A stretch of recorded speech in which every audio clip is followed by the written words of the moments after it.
Welcome, everyone. I'm Greg Gumbel here with my partner, Clark Kellogg.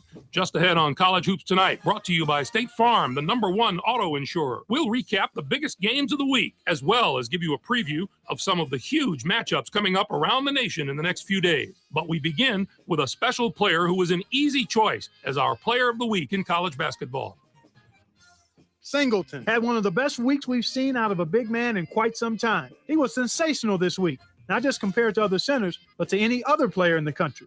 He was playing like a house on fire this week, Clark. The performance he gave leads me to believe there might be a few more Player of the Week awards for him in the very near future. It looked like he was enjoying the pressure of carrying his team, so the increased expectation should be no problem for him. Now, let's turn our attention to some of the action of the past week in the NCAA with our games of the week. We had a pair of top 25 teams in an old-fashioned grudge match. Vanderbilt overpowered Kansas State. It was a real treat to see these teams both come to play in what turned out to be a fantastic game. They showed us why they deserved their spots in the top 25. This was an entertaining and fun game to watch. Vanderbilt played some absolutely stifling defense. They made the guys on the other side work for every basket, and you can see that reflected in the shooting percentage. They never let up on the defensive end. That really took the pressure off the offense and allowed them to dictate the tempo of the game. To me, that was the biggest factor. Although this next contest seemed predictable enough, one of the best teams in the country suffered a severe shock to the system. St. Francis, Pennsylvania, toppled Massachusetts. This came right out of the blue, Greg. What a wild and crazy game. Massachusetts was sitting pretty as a top 5 team, but you've got to have some doubts about them after a loss like this. Arenas had the hot hand on the winning side. His 13 points led the team. Watching him basically put his teammates on his back and single-handedly carry them to the victory in a big game situation like this was stupendous. Now let's take a look ahead to the games that get top billing on the schedule in the days to come. This will be a fantastic battle. This is shaping up to be a prototypical style versus style matchup. Great scorers on one side of the court, great defenders on the other. This is going to be a real showdown. Oregon should come out on top if I had to make a prediction. The backcourt is so solid this year, and their guards love to get out and run. That gives them a huge advantage in a game that should be as fast-paced as this one will be. But that's not the only item on the schedule that has NCAA fans buzzing. This should be a terrific matchup. Both these teams are fighting to improve their position among the nation's elite teams, and they're going to have to go through each other to do it.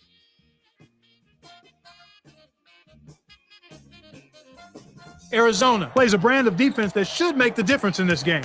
They are a tough team to score against. And if you don't squeeze the orange, they'll take it. I think they'll be in top form for this contest. That's our show, everyone. For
It is an annual rite of spring, bringing with it excitement and emotion that can be found in no other sporting event, the NCAA tournament.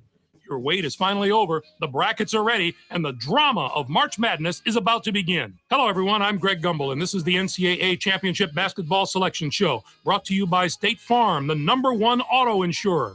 Joining me at the anchor desk, as always, my partner, Clark Kellogg. We're all set to show you the seedings and pairings, so get out your bracket sheet, get those pencils ready. Here are the basics. Of the 65 available tournament bids, 31 are automatically given to conference champions. The tournament committee hands out the remaining 34 bids on an at-large basis. An opening round game will take place on Tuesday night to narrow the field to 64 teams. But before we unveil the brackets for this season, here's a look at the final top 25 media poll of the season. There's one big change you'll notice in the rankings. We have a new team in the top 25 this week, the Marist Red Foxes. Break into the poll as the number 25 team. The poll voters have had their say in the national ranking since November, but the time has come to hand over the reins to the selection committee. Now let's take a look at the NCAA tournament bubble and see which teams are sitting at home with their fingers crossed, hoping to see their name in the brackets. There are a lot of worthy candidates among these 10 teams, Clark. Which of these bubble teams stands out to you right now? Arkansas had the chance to set themselves apart from the rest of the bubble team, but they never could get over that hump and guarantee themselves a spot. You got that right. And who else might be in the same position? Colorado should be considered among the best of the major conference teams not holding an automatic bid. But there are plenty of non-power conference teams knocking on the door that may prevent them from getting an invitation. I'm sure it's been a long week for those teams, but the wait's almost over. The NCAA Selection Committee has finished its meeting, and we're ready to unveil the top 4 seeds in this year's tournament. The Texas Tech Red Raiders are the top overall seed, and they will play in the Charlotte Regional. They begin the tournament as the dominant team in college basketball. They've been ranked #1 in the media poll for the past 8 weeks. We'll soon find out if they can live up to their billing. On to the second #1 seed, who will play in the Houston Regional. The Providence Friars are seeking their first ever NCAA championship. The North Carolina Tar Heels are our third #1 seed, and they'll play in the Detroit Regional. They're back in the tournament again, and no doubt they'll be feeding off the experience of last year's appearance as they try to get to the Final Four this year. And finally, our fourth #1 seed will play in the Phoenix Regional. The Miami Hurricanes are in the tournament field as a #1 seed for the third time in the history of their program. Now, here's how the brackets shape up based on where the #1 seeds have been assigned. In one national semifinal game, the winner of the Charlotte Regional will play. First up, we take a look at the Texas Tech. And now, the #8 seed, the Fordham Rams, come into the tournament as the 4th place team in their conference during. Dayton enters the field as the Purdue. Next up is the #2 seed, the Kansas. Our #7, Michigan. Next up,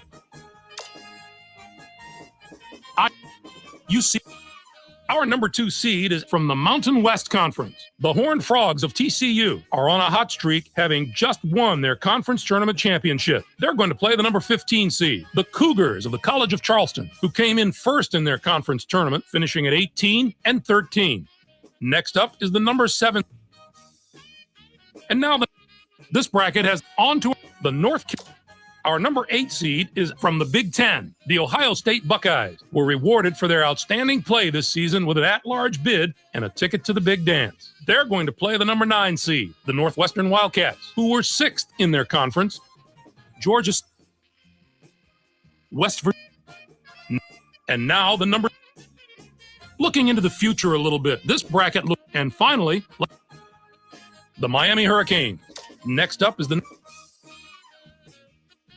Denver, Indiana, and now the #7 seed, the Richmond Spiders, come into the tournament after finishing 7th in their conference during the regular season and were losers in their first game at their conference tournament. They are going to play the #10 seed, the Marist Red Foxes, who were 2nd in their conference, finishing at 20-9. The Southern Miss Golden Eagles are in our number. Clark, give us your take on the tournament's top 16 seeds. There are no real off-the-wall picks that jump out at me. These 16 teams are all pretty deserving. Let's give the committee some props this year. Indiana is a little bit of a paper lion, in my opinion, Greg. They're not a team that I think can do any serious damage in this competition. I just don't see it happening. Now, let's bring the conference picture into focus. The Big Ten gets 7 teams. The A-10 with 7, 5, Out of the ACC, the Big 12 gets 5 teams. What a down year for the non-power conferences. We're used to seeing at least one of those conferences compete on the level of the power conferences, but not this year. It's too bad we didn't see more small conference schools in the tournament. None of those conferences got more than one team in the tourney, and I don't expect any David and Goliath stories out of the team. Here's the list of the teams that were on the bubble heading into Selection Sunday. So, partner, which of those invitees should be sending the selection committee a thank you card? Utah got some very good wins over some very good teams, Greg. And that showed the selection committee that they can play with the toughest competition in the nation. While they start prepping for their first-round games, the 5 teams on the other side of the page will be full-time students again. Fresno State doesn't have the major conference label, and sometimes that's going to be a knock against you when you're on the bubble. They had a decent year, but in a conference like theirs, decent doesn't get it done. All right, Clark, now that we know all the teams and matchups, time to get the tournament underway and let the madness take over. Greg, let's throw the ball up right now. I can't wait to get started. I hope this is an NCAA tournament that gives a lot of those special moments that stay with us for years to come. For my partner, Clark Kellogg, and for all of us here in the 2K Sports Studios, I'm Greg Gumbel.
Welcome to the 2K Sports Studios. I'm Greg Gumbel, along with my partner Clark Kellogg. Coming up on the NCAA Tournament Edition of College Hoops Tonight, brought to you by State Farm, the #1 auto insurer. We'll preview the Final Four, which promises to be as spectacular as ever, as well as show you the action from the Sweet 16 and Elite 8 that had college hoops fans across the nation buzzing. But we begin with the player who gave a virtuoso performance in the second week of the tournament. Wooden was phenomenal this week. As performances by two guards go, his ranks up there with any of them this season. You got that right, partner. This had to be one of the great Sweet 16 and Elite 8 performances that we've seen. Not only was he clicking on all cylinders offensively, he matched that performance at the defensive end. He threw off the opposing game plan in the first and second rounds. We'll see if he keeps it going into the Final Four. Let's look ahead to what we've been waiting for all season, the Final Four. With the 4 teams we have, this should be as good a final weekend as we've seen in quite some time. This should be a terrific matchup. Both these teams are fighting to improve their position among the nation's elite teams, and they're going to have to go through each other to do it. Kansas State gets my vote, partner. They just seem to be playing at an extremely high level right now. Their ability to adapt to any style is what impresses me the most. If one thing isn't working for them, they can lean on something else without missing a beat. And the other Final Four contest should be just as riveting. This will be a fantastic battle.